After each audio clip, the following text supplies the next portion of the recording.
Your credit score impacts your freedom of choice. Let that sink in.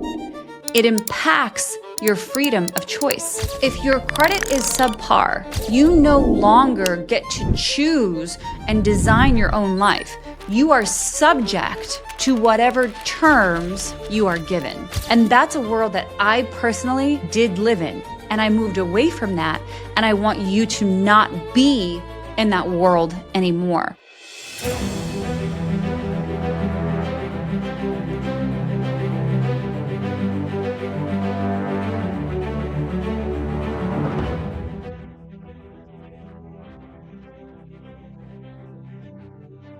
What's up, everyone? Micah Smith here, back with another episode of Rebuild and Rise.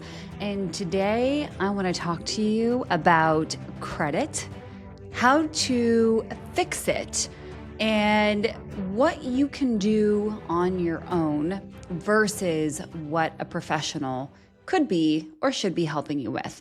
So I'm going to give you some quick tidbits for you to quickly raise your score, because everybody wants to know, how can I quickly raise my score?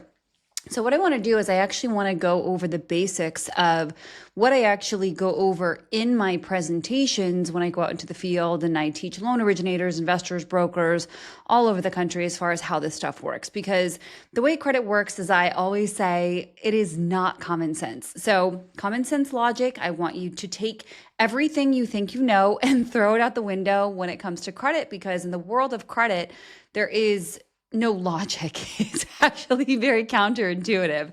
So I'm going to give you some top tips to help you raise your credit score.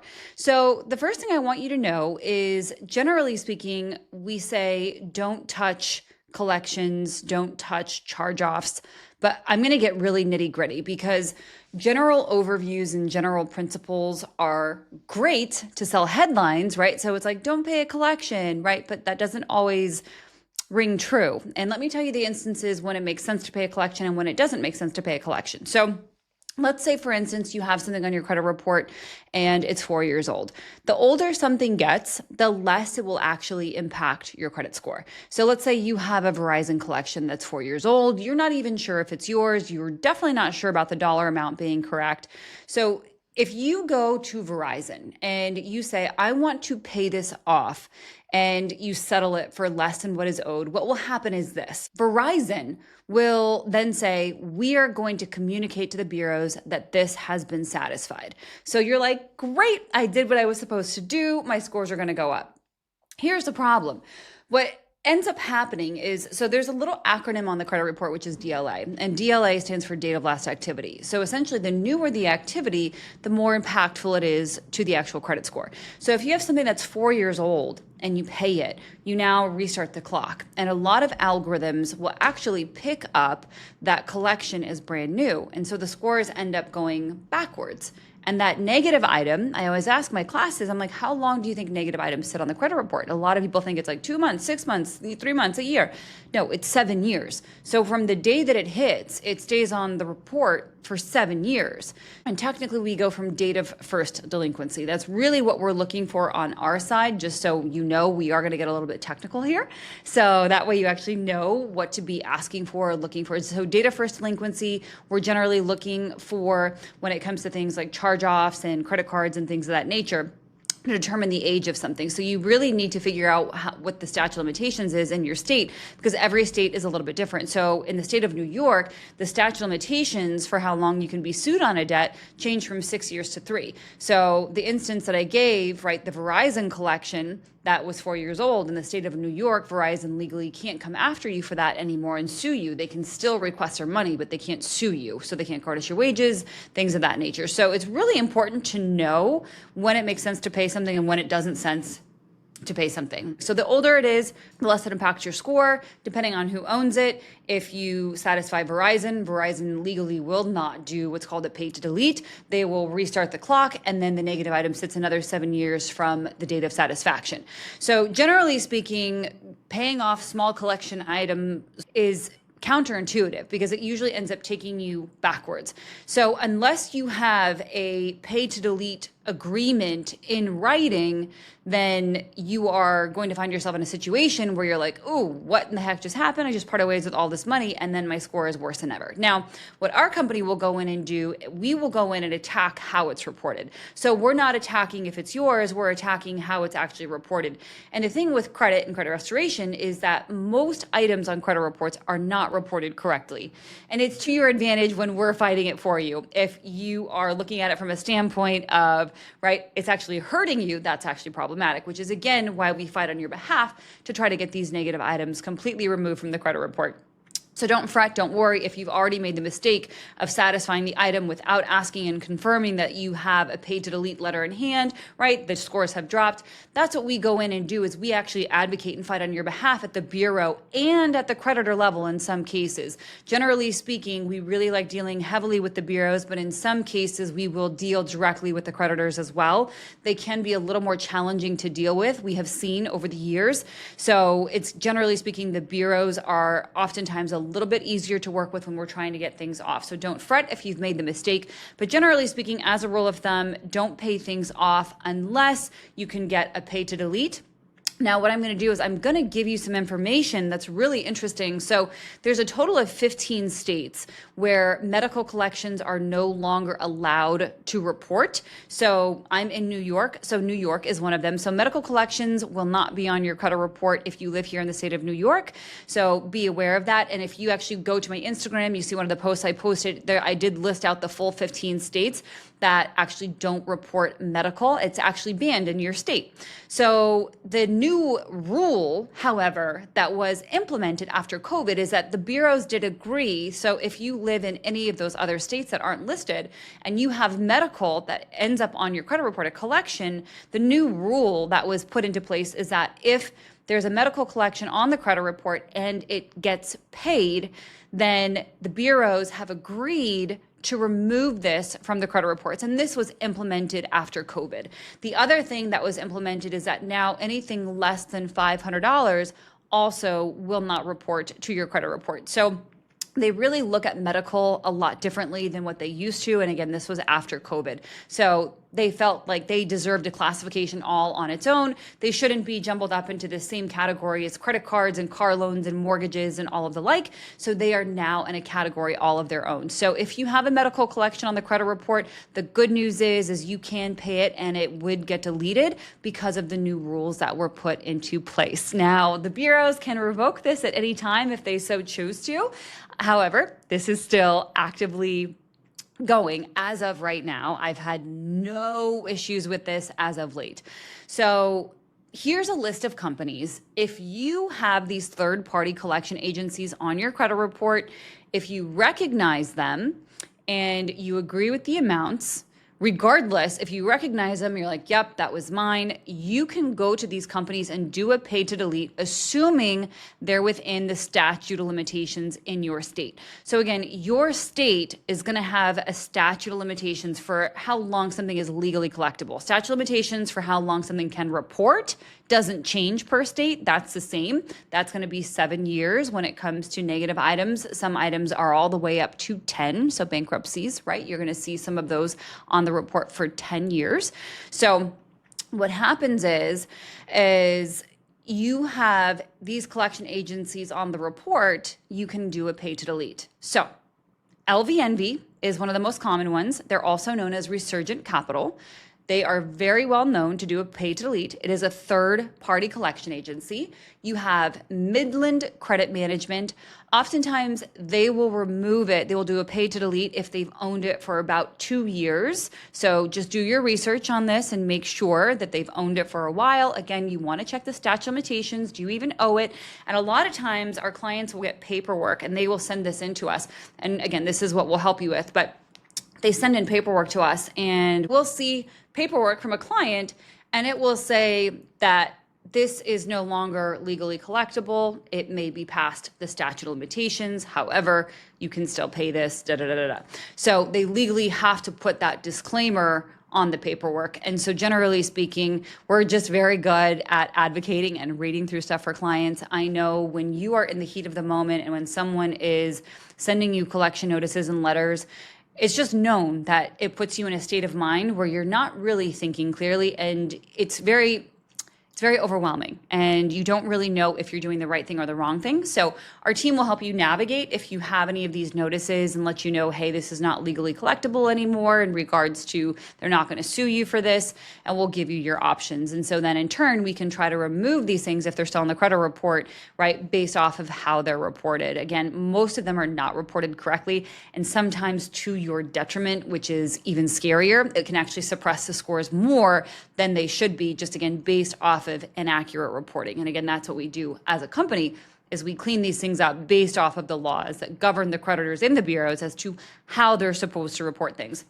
So I always tell people, like, when it comes to credit restoration, it's not necessarily about did you do it? It's more so, can they verify it? Can they prove it? And is it reported correctly? So just remember this, is that everything negative truly has the potential to be removed. And I want you to remember that, because a lot of people, they make the mistake. And I've seen so many clients in the past are like, I don't understand how you're able to remove something that I'm responsible for. And we have to explain to them, the law isn't saying that this is going to stay on your report because you did it. It's saying it can be removed because of the fact that it's not actually reported correctly. There's all these variables on the credit report. It's not your job to understand it, but there's all these variables on the credit report. And if they don't all align, and I'll give you for instance. So what we do as a company, so repairing the credit correctly, which most companies don't do, when repairing the credit correctly, we actually need reports from each individual bureau. So we're looking at all of what Experian has, we're looking at all of what TransUnion has, all of what Equifax has. So we can see the payment history listed for each individual bureau. And so what's really interesting about how these bureaus report and how these creditors report, so let's just say that there's a late payment listed on a credit report. So if a lender pulls it, we're going to see a line item, and let's just say there was a late payment listed in January of 2026. Well, that's all you see, is you see late date January of 2026, you see the bureaus that it reports to, but you don't see the payment history, the full payment history for each individual bureau. So what we do is when we pull these full reports, we see each individual bureau. And so if we're using the example of January of 2026, oftentimes what we've seen in the past is, let's say it's Capital One. Capital One will report right to TransUnion that it was late in January of 2026. And then what we'll see is Equifax will report in February of 2026. And then we'll see that Experian will report that it was late in March of 2026. And so we're seeing that each bureau has different data. So based off of this, right, we can ask for a deletion of this, because the actual information being produced by each individual bureau is different, and they're all supposed to line up.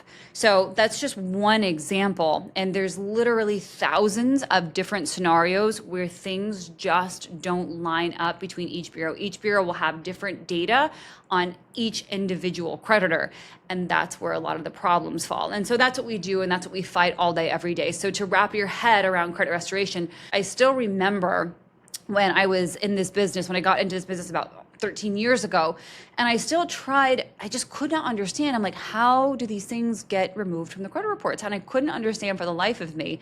And so as I studied my craft over the last 13 years, it's pretty amazing. And as I studied credit reports and the removal of things, and it's amazing to me just the patterns that you're going to see very consistently across the bureaus and across the creditors as far as what they consistently misreport. It's very, very interesting. You see these patterns and you see them often.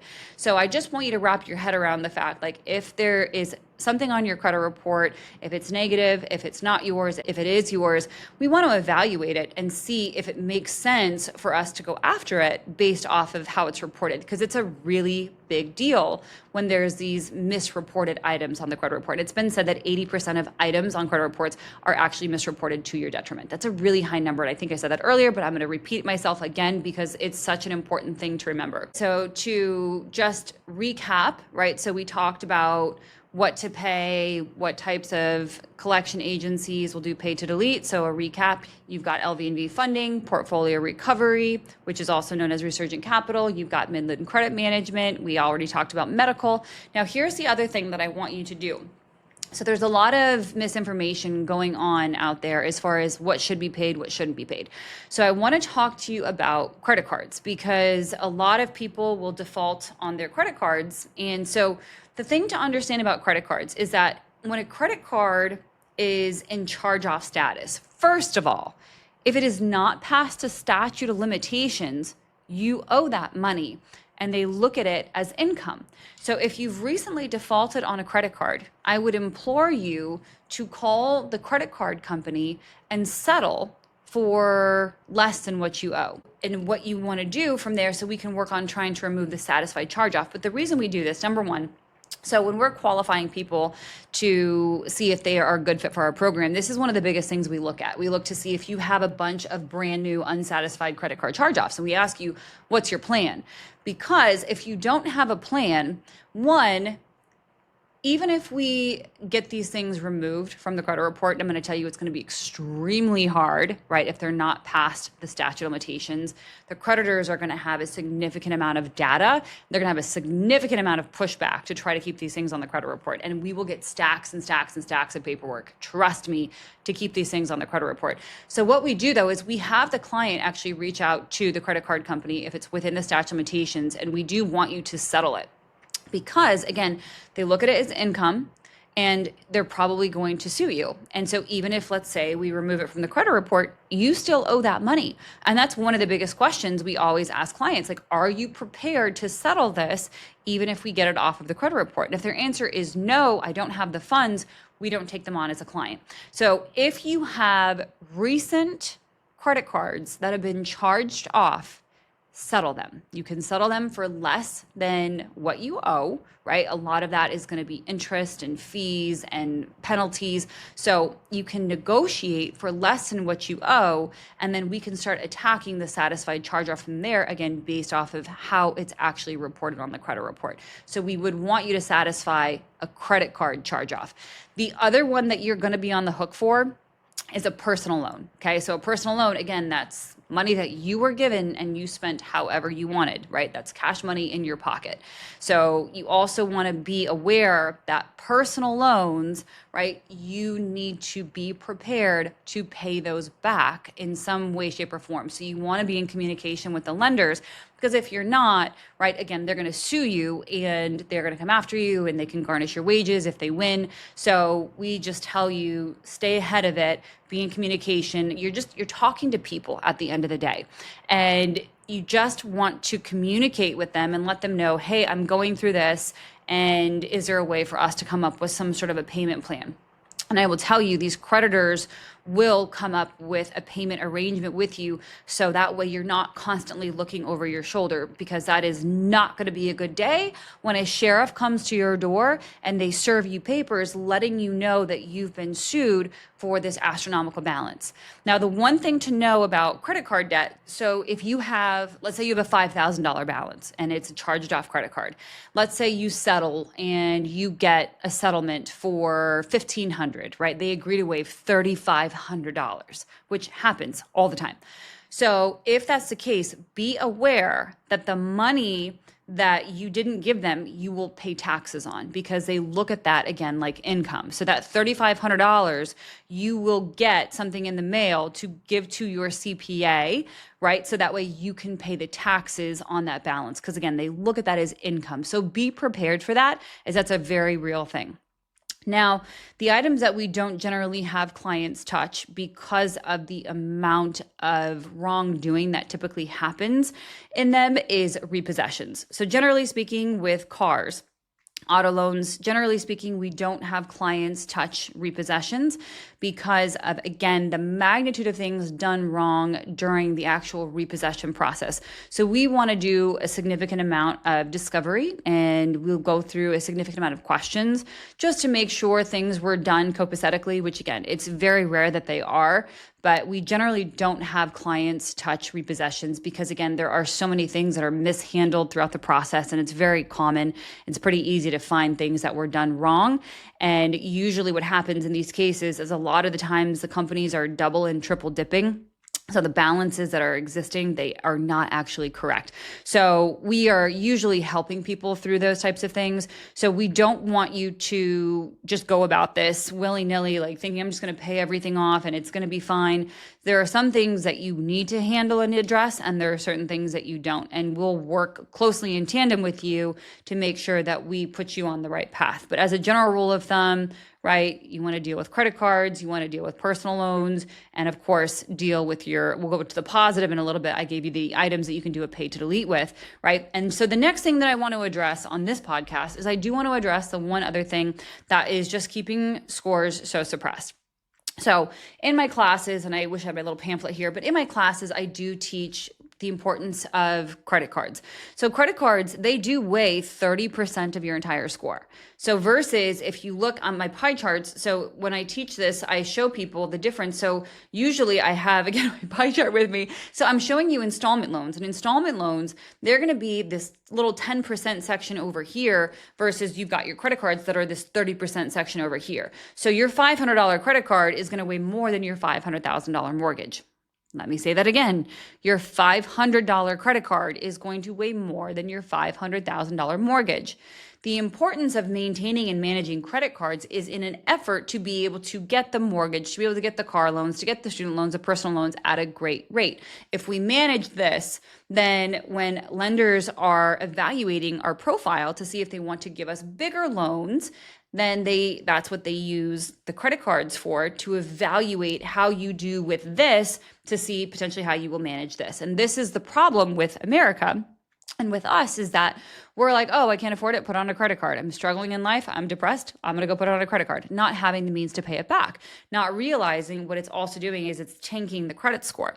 Let me give you a story to give you an idea of how much credit cards weigh into your scores. So I had a broker that had entered into my program, and they had some erroneous negative information. It was older. We ended up getting it removed. They graduated from the program.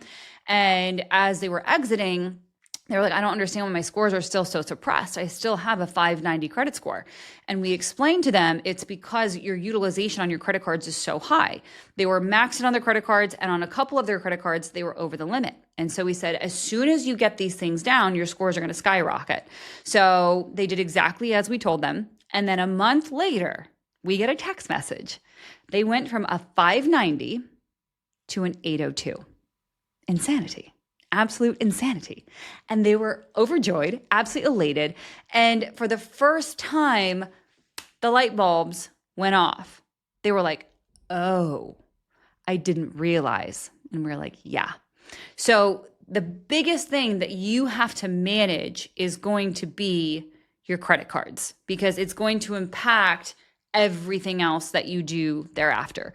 So here's the one thing I'm going to tell you about credit cards. And this is what I'm going to finish talking about today. Then we'll do another session next week.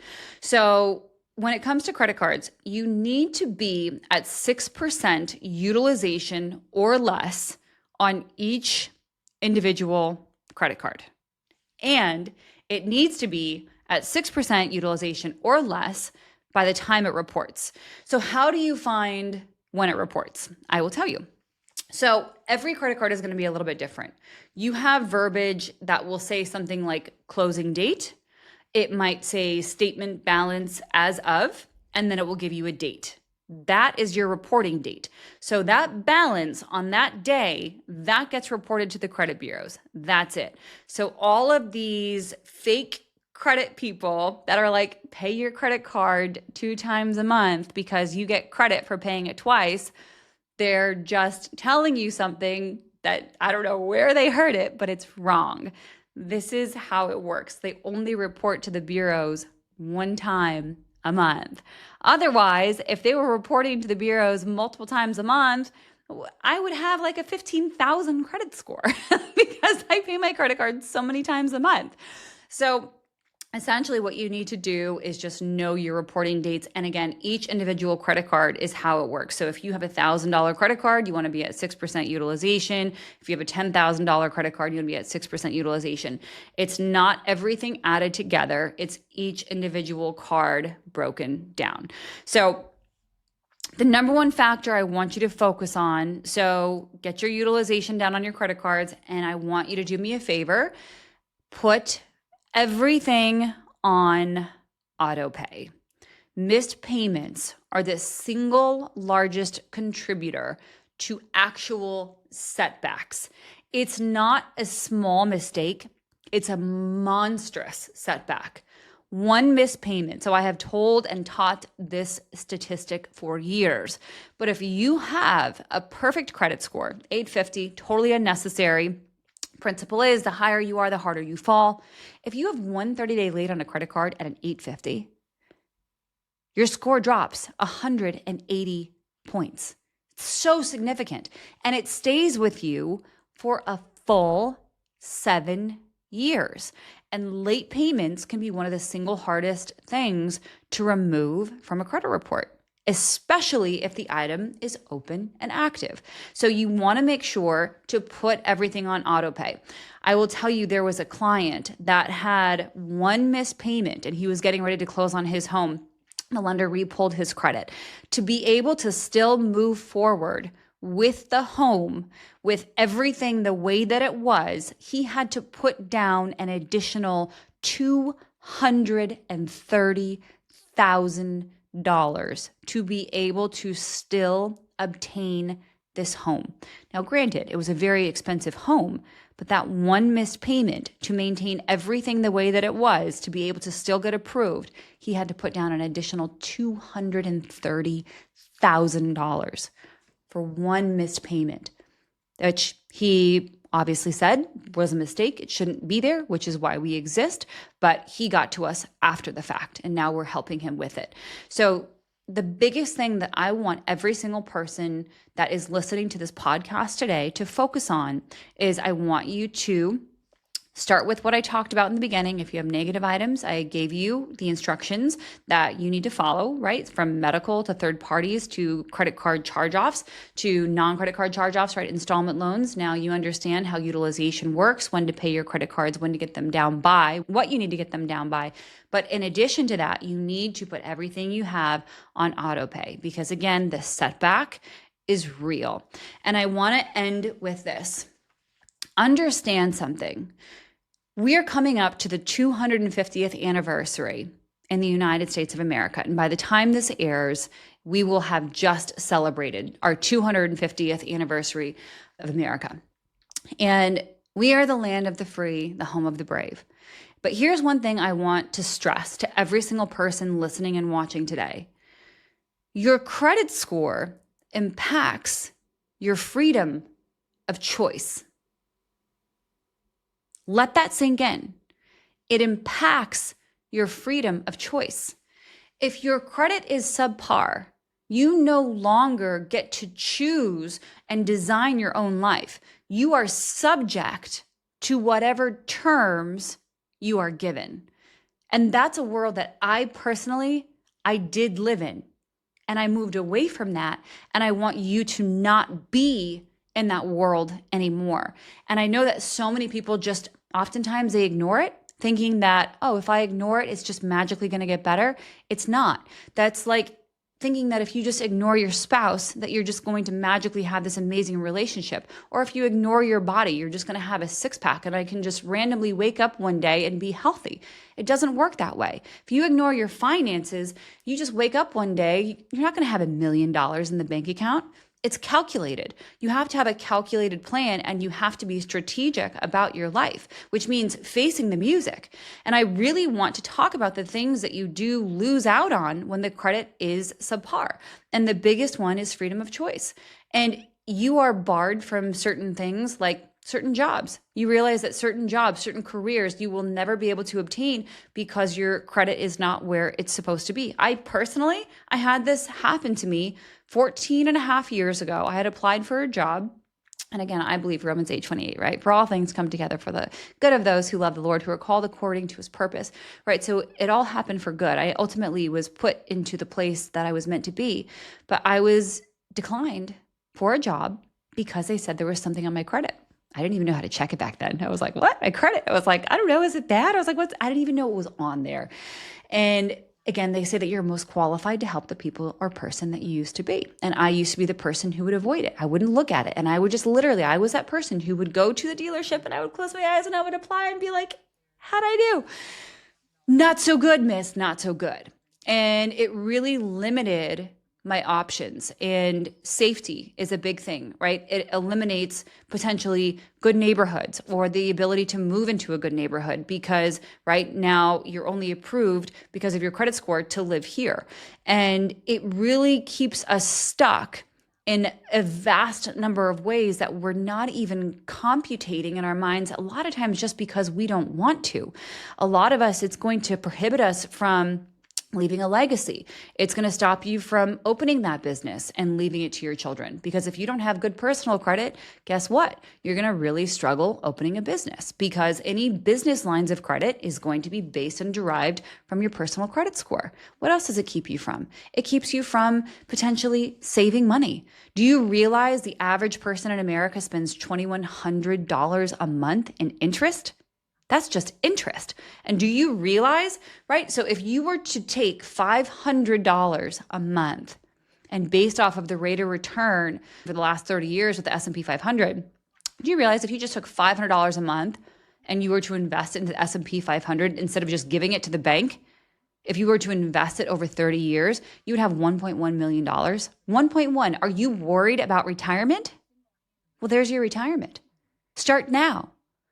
People are so stressed out and they're so worried, I'm not going to have enough money. I'm not going to have enough money. But what you don't realize is that money compounds upon itself. So if we can learn to live beneath our means, if we can get the credit straight and everything we own stops owning us and we buy things at great rates and things that we can actually afford, right? What happens is we have this strategic plan where we're putting money away, putting money aside, and it just grows and it works for us. The power of compounding is immeasurable. It's incredible.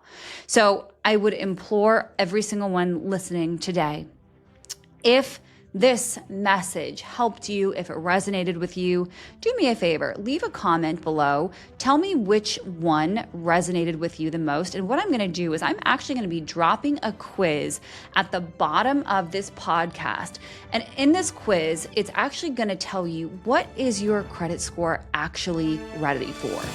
And it's a great time to just get honest with yourself. What is my credit actually ready for? And then from there, we can book a consultation with you. They're free. We don't charge for our consultations. We can evaluate your credit report with you. We'll pull up a credit report with you and we'll see where you're at. Like, where are your holes? What do you need to do better? What are you doing well? All right, guys. That's all I have for you today. God bless. Micah Smith, Rebuild and Rise. I'll see you next time. If this episode was an episode that you loved, please share it with someone that you know that needs to hear this. And please subscribe. And would you please be so kind as to leave us a review, because this helps us get it into the hands of more people that need to hear this information. God bless. Bye-bye. Thank you so much for listening to this podcast. If you enjoyed this episode, please hit like and subscribe. And if there's someone you know that this would help, please share this with them. If you are looking to fix and repair your credit, you can find us at www.micaabigail.com. And if you're looking for more personal stories on myself, you can find me at Fit Credit Doctor. Thanks again for joining, and God bless.